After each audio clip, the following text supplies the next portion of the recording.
नमस्ते दोस्तों, आपका स्वागत है मेरे चैनल पर। मेरे चैनल का नाम है धार्मिक एवं पौराणिक कथाएं। तो आज मैं आपके लिए लेकर आई हूँ शरद पूर्णिमा की कथा और पूजा विधि। तो चलिए शुरू करते हैं। शरद पूर्णिमा शुक्ल पक्ष की पूर्णिमा तिथि को मनाई जाती है। कहा जाता है इस दिन महालक्ष्मी अपने भक्तों पर विशेष कृपा बरसाती हैं। शरद पूर्णिमा का व्रत रखना विशेष फलदायी रहता है। शरद पूर्णिमा अश्विन मास के शुक्ल पक्ष की पूर्णिमा तिथि को मनाई जाती है। ऐसी मान्यता है कि इस दिन चंद्रमा अपनी पूर्ण कलाओं के साथ होता है। पौराणिक कथाओं के अनुसार समुद्र मंथन के दौरान शरद पूर्णिमा के दिन माँ लक्ष्मी प्रकट हुई थी। ऐसा माना जाता है कि इस दिन माँ लक्ष्मी धरती पर आती हैं और अपने भक्तों पर कृपा बरसाती हैं। तो आइए जानते हैं शरद पूर्णिमा की कथा, पूजा विधि और महत्व। चलिए सबसे पहले हम आपको शरद पूर्णिमा का महत्व बताते हैं। शरद पूर्णिमा को कोजागरी पूर्णिमा, कौमुदी व्रत जैसे नामों से जाना जाता है। ऐसा कहा जाता है कि इस दिन माँ लक्ष्मी का जन्म हुआ था, इसलिए देश के कई हिस्सों में इस दिन माँ लक्ष्मी की पूजा की जाती है।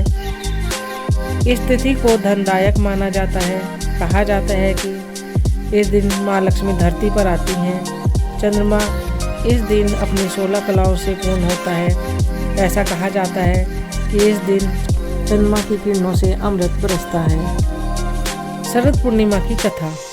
हर महीने पड़ने वाली पूर्णिमा तिथि पर व्रत करने से भगवान विष्णु और माँ लक्ष्मी की विशेष कृपा प्राप्त होती है।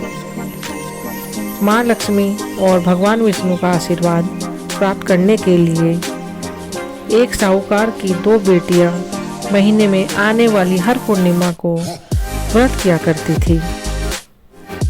इन दोनों बेटियों में बड़ी बेटी पूर्णिमा का व्रत पूरे विधि विधान से किया करती थी, जबकि छोटी बेटी व्रत तो करती थी लेकिन नियमों में उस तरह से पालन नहीं करती थी।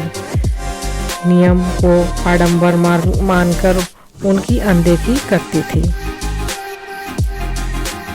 जैसी ही दोनों बेटी बड़ी हुई, साहूकार ने दोनों बेटियों का विवाह कर दिया। बड़ी बेटी के घर समय पर स्वस्थ संतान का जन्म हुआ। छोटी बेटी को भी संतान हुई, लेकिन उनकी संतान जन्म लेती ही दम तोड़ देती थी। जब उनके साथ ऐसा 2 से 3 बार हो गया तो उसने एक ब्राह्मण को बुलाकर अपनी पूरी कथा सुनाई। साथ ही उसका अपना उपाय बताने के लिए कहा। उसकी सारी बात सुनकर और कुछ प्रश्न पूछने के बाद ब्राह्मण ने उससे कहा कि तुम पूर्णिमा का अधूरा व्रत करती हो, इस कारण तुम्हें व्रत का पूरा फल नहीं मिल रहा है और तुम्हें अधूरे व्रत का दोष लगता है। ब्राह्मण की ये बात सुनकर छोटी बेटी ने पूर्णिमा व्रत पूरे विधि विधान से करने का निर्णय लिया, लेकिन पूर्णिमा आने से पहले ही उसने एक बेटे को जन्म दिया। जन्म लेते ही बेटे की मृत्यु हो गई। इस पर उसने अपने बेटे का शव एक पीढ़े पर रख दिया और ऊपर से एक कपड़ा उसके ऊपर ढक दिया। किसी को पता न चले इसलिए ऊपर से कपड़ा ढक दिया। फिर उसने अपनी बड़ी बहन को बुलाया और बैठने के लिए वही पीढ़ा दे दिया। जैसे ही बड़ी बहन उस पीढ़े पर बैठने लगी, उसके लहंगे की किनारी को उसको छू गई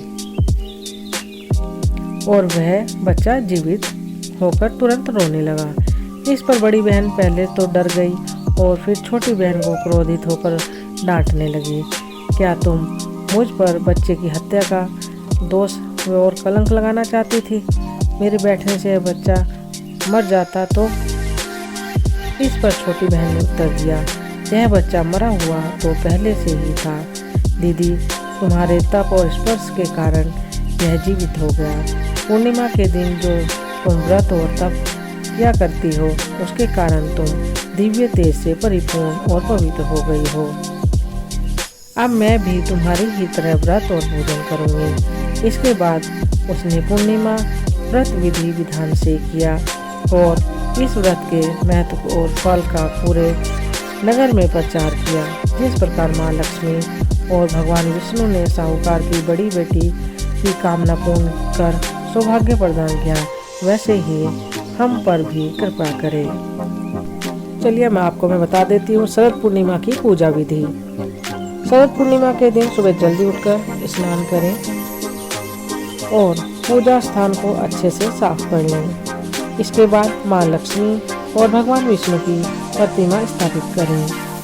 उसके बाद मूर्तियों को उसके आसन पर रखकर जल से पवित्र कर लें और उन्हें गंध, अक्षत, पुष्प, धूप, दीप, नैवेद्य, तांबूल, सुपारी, दक्षिणा आदि अर्पित करें और पूजा और व्रत का संकल्प दोहराएं।